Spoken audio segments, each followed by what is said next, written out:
So I just did something really dangerous that you should not do. Looked at the sun. I looked at the sun through this, and Burke was there, fortunately. It does look like that, by the way. And Burke was there, and he said, fortunately, he said, no, don't, because what happens is you're making it feel like it's not too bright, because it doesn't look too bright. It looks like you can look at it. And he said, but it is, and you're really hurting yourself. Yeah. So, but I did see it, and it looks just like that. Only after 5 or 10 years it'll build up, you know. When I was a kid, I would, you look at it like that, but you're not supposed to do that. So I was bad. I was a bad person. So what's the genesis? You guys come from Novell. Yeah, okay, that's how we met. That's how we met. You were both at Novell. What were you doing there? I remember the mic. So yeah, you got to kind of share it. So it's actually, we'll get you another mic. We got one coming. I'd have to actually ask you, well, which time at Novell? Oh, you were there several times. I was there 4 times. What? Revolving door guy. They keep pulling me in. Yeah. Are you an engineer? I actually worked there as a product manager, system architect, and evangelist, and all sorts of stuff. Interesting. So, doing a lot of different roles. Interesting. Last role, I was there in the pipeline under Mike Sheridan and Eric Schmidt. So we were doing research and development and digital identity. You and Eric used to argue all the time. Yeah, exactly. Okay, there's a magic wire coming up through there. Thank you, Chad. Chad, bravo. You know, best twit ever. Yay. Chad Johnson just put together. I just said, does he have 8 arms? Is he 4 He's guys? amazing, isn't he? He's good. You see what you were sitting behind him. Yeah, we were sitting right next to him. We kept looking underneath the monitor watching, and he's unbelievable. Well, you know, everybody who sits at that desk does that, and it's very challenging. And in fact, the only reason I thought it was even doable is because I kind of sort of used to do that myself. I still do my own shows, and so I thought, well, I think it's possible, but it really is kind of amazing. Well, he's like reading your mind. That's what I thought. Well, that's the other thing. Man, I think Chad and I are on a wavelength, and I think that's a good thing. I think that bodes well for the long-term future of the shows, because he's going to be producing our big 3 shows: Windows Week or Mac Break Weekly, This Week in Google, and awesome. Yeah, and he's got red hair. He's Wendy's. It's a brand. That's right. It is his brand. It's your brand, Chad. Totally. Red hair, Chad. So. These are clearly prototype, yeah? Or is this in production? Those are actually working, and wow, I can your earlier question. So I am an engineer. I love hardware, love software. Kind of as I got into the Novell days, worked all the way up into the cloud and all that, and decided to go back to hardware. And it's just astounding what's out there in hardware now. So. Well, what is the market for something like this? Are you talking about the Walmarts of the world who would use this to keep an eye on goods, or that's actually a good example. So anybody in retail that wants to watch, refrigeration or temperatures of things, or door entries. So we've got, sensor temperature, humidity, water sensors, water levels, greenhouse applications. We're just talking to people about property management. All these homes that are like rented and vacant at certain times. This tells you what's going on. Tell me about the hardware that's in here. It's a little computer, or is it an Arduino kind of chip? Or no, smaller, because it's low power. Very low power. Very low power. 2032 coin cell battery runs for 2 years plus. Well, that's what you want. That's reporting good. Those things. Okay. And then we're going to real low power because we want to just place them out there. They're all built basically on a single board. They're all built on a single board. Same design. Same design. And so we just put in different sensors. You have one I can open up? Temperature or something like that? Actually, I do. I actually have one. Hold on. It's already open? I'm going to run. Yeah. There you go. And now tell me about the communication. So obviously it's got a little antenna on it. So it's 900. Actually, we make them in 3 different frequencies because we're shipping them all over the world. So they got to be 900 frequency, 900 megahertz in North and South America. They got to be 868 for Europe, and they got to be 433 for China. Is that a regulated frequency in the U.S.? That's where they want these little devices. It's the ISM band. So we used to have cordless phones. That and we gave those up because we went to 2.4. Right, which is great. Now that left that open because that was really crowded for a while, right? And realize these are real low reporting. These are not constantly. So it's just a little bit of data every once in a while. Send my report. Wake up. So here's one that's. This is actually a prototype of the. It's a working prototype of our USB gateway. So that's got the radio on it, and then the USB interface card underneath. Yeah. And we're on to our next revision of the board, and then that one actually is where. What we do is attach that USB to a Windows, Linux, or Mac machine, and then that runs our Loom software, so that the actual service Wovyn, gateway. So we had to call it the Loom. I love the name. That's clever. It's worth it to see a smile. It's what weaves it together. Yep. But then that software is actually what allows you to then map the sensor data to various web services or service platforms out in the internet. Right. And it's interesting that you're actually. Are you going to make these ASICs at some point, or is this a wire wrap, or is this is actually what they're going to be like? So that's what they are for now. So that is a single system on a chip solution, right? And that's pretty much what we're going with. Is for it the a real-time OS? What's in here? No, it's just a fixed primary, just a fixed binary, application. It's very dumb. That's running. It's very it's pretty simple. It wakes up. There's a couple of things it's got. It's got a heartbeat interval, so it can wake up and just basically check in to say it's alive. It has a sample interval where it can take a reading and actually check against thresholds if it needs to. But pretty simple, pretty basic, and that's really to just keep driving the cost down. Huh. Very interesting. So tell me about some of the things that temperature's one.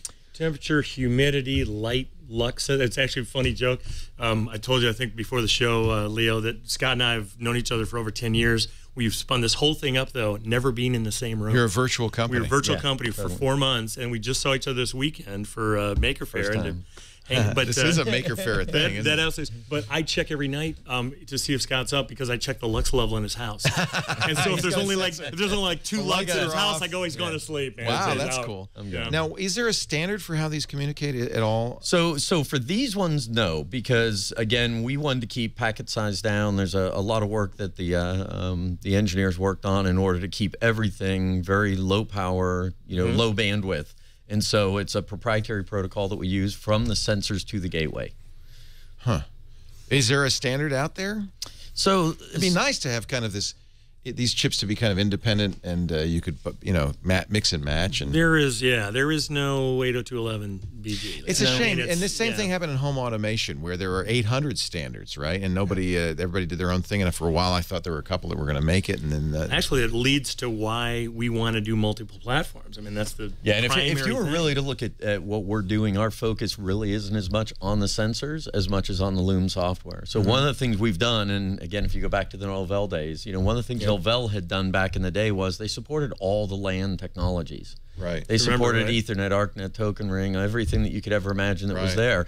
And we're doing the exact same thing with our software. So we have this sensor technology as one that we do want to embrace and push and get, low cost and get it out there. But the software is designed where we can incorporate any new and innovative or standard-based or non-standard sensor technology or control technology. We had 3 or 4 meetings at the Maker Faire with other sensor guys. Going time into the cloud. There's going to be. We said this with Robert. There's going to be billions of these things all over. Well, that's that Internet of Things thing, and that's kind of interesting. The notion that everything is kind of somewhat sentient and can report something useful back to a web, and that we can take those streams of information and make some sense out of it.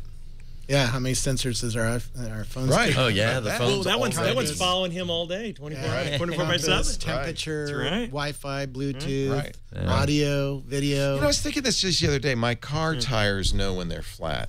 Yeah, and every car now does that. You got those senders that there must have been some cheap thing that somebody invented that can sense the pressure. Yeah, that's exactly what it is. And you got to replace them. I just replaced them on my wife's car. You do have to replace them. You do have to replace them. They're very cheap though. They're not in the tire. They're in the wheel. A little wheel and sensor are in the wheel. Right. And how does it know what the tire's pressure is? Oh, it's coming up through the. It's right where the valve stem is. How does it talk? It is wireless. Is it wireless? I figured it was. It's wireless. But because it's spinning. I had to get one replaced, and when I did, they actually did a reset on my car, and to get it to rediscover that one. And then it came back on. And it's not using Bluetooth; it's using some proprietary protocol. RF. These are RF, all of them. Yeah. But I want to. That's nice to have the chat room here too. Somebody just threw out, are these just sensor they control also? And it's a very good question because it's both ways. We are going to eventually not only be hearing what things say, but send back controls. Right. So it's going to be about sensing and about control. It's bidirectional. Right. The next thing is It's everything. I should have a little oxygen bottle on my car, and I could say, fill that one up. What are some of the other sensors that you guys have? 27 different sensors. Yeah, we have pressure. We have any kind of flow. We can measure flow. We can measure liquid levels. Matter of fact, that was one you wanted. Because you're worried about basement flooding or something like that. Oh, yeah, vehicle sensors. Vehicle sensors. So right. presence of a vehicle. Yeah. Presence overall. And it's really, right now, it's not as much about the sensors. It's about getting them out there. We're really excited about getting them out there to see what everybody does with them. Right. Yeah. That's where the creativity is. You know that. Right. I mean, you almost, let the world figure it out. Absolutely. Because they're smarter. What's your analogy with Carnegie? It's being in the steel industry rather than making things out of steel. Right. You want to make steel. And what people want to build. Right. And that's one of the things, if you're a software developer out there today and you're writing all these web apps and you're building all this stuff in the cloud, and all of a sudden you decide you do want to tie some sort of environmental sensors into your software, you have to go through basically what I did, which is you have to go and learn all these low-level binary protocols and a lot of other stuff. And what we said is, well, wait a minute, no, why would I want to do that? Why not make it that someone can just say, no, turn this temperature sensing into a REST call, into a webhook, and have it post to my software, MQTT. and that's what we've done. So is Loom, is that what Loom is? There's an API to Loom, and it uses a RESTful interface? So we actually support about 9 different protocols now. We've got 12 more, and then at Maker Faire, we've been approached by a couple of the other players out there in the Internet of Things to support their clouds also. So that's cool. So it really is more. I see now why you say it's about the Loom stuff. Yes. You hope others will build. Absolutely. Well, there's going to be billions of those. We don't have to make them all. I mean, they're going to be embedded in things. They're going to be. But what you're providing is the middleware interface between these little devices. Not the best analogy, but we want to be the Cisco of sensors and control. We want to be routing all that stuff, right? That seems like I'd invest in that. Who are your backers? Well, we got a great Kickstarter project going up right now. Go out and support us. Are you going to do a Kickstarter? We're up on there now. Right now. Wovyn, W-O-V-Y-N. Oh, I love that. Give us a little love. So what do you think? Do you think? I think that I love Kickstarter in the sense that people like you can really do something. Well, it's been an amazing experience. It is really a strong community. I'll hate all the Kickstarters out there, you guys. Yeah. So, really? So there's a community of people doing this. There's so you're in touch with other Kickstarters. Yeah. They are very vocal. Like your chat. Like your IRC chat room here. They talk back to you. They go, "Are you doing this?" Matter of fact, we're about ready. Pre-announcing here, we're about ready to launch. One of the limits of Kickstarter is you have to build these pledge levels, so you can only do a fixed amount of. Have to be gifts: $30, $99, $129. Well, what we're doing is we are building dynamic pledge levels because everybody goes, I want more sensors. Yeah, we have. They go, I want more. We had a guy go, I want 25 sensors. Oh, interesting. We're going to help you out. So if I pledge $30, I get a T-shirt. But if I pledge $99, tell you what, Leo, I'll give you a T-shirt for free. I get a USB gateway and a sensor. We've got those. Exactly. And this is interesting. So that was a smart way to do it. Now, we can send people there. If you go to Kickstarter and search for WOVYN, that's it. You can participate. You've got 11,000 towards your 100,000.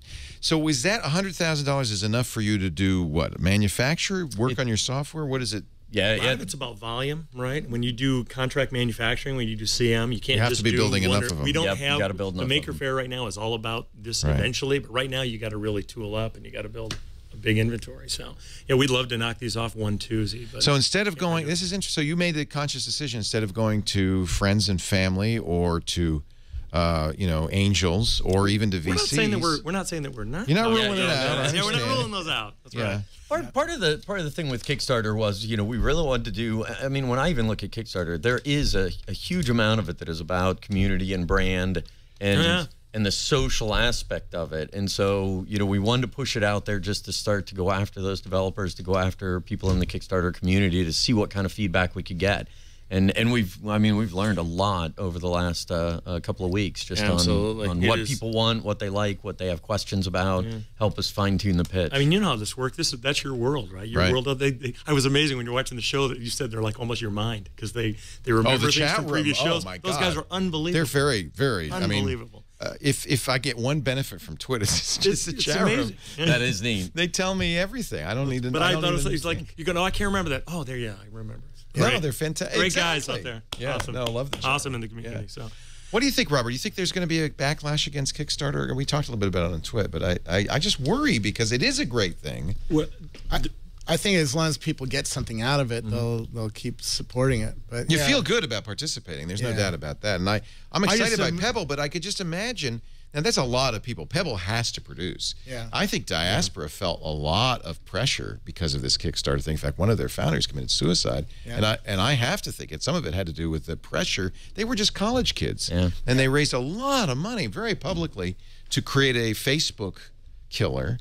distributed Facebook, and I think that's got to be a lot of pressure. Yeah,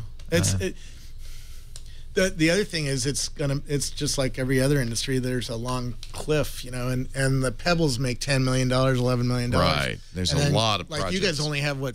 How much? 62 backers and 11,000. 62 backers. Just starting it up though. Well, but you got to publicize it, and that's the real thing. Is how do you get attention? And I think doing things like this, talking to Robert Scoble, those are what you need to now do, right? So that doesn't change. Marketing is marketing. Marketing's marketing, right? Yeah.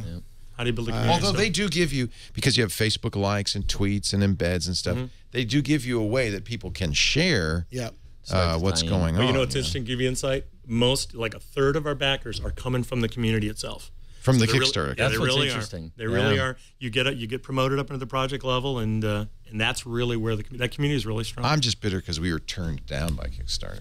Actually, we tried to raise. We asked them if we could raise money for the studio, build the studio, and they said no. No. So that's fine. I mean, that's not. We actually ended up doing a brick drive, as you see when you come in here. Oh yeah. Awesome place though. I don't think you needed Kickstarter, Leo. Well, it would have been nice.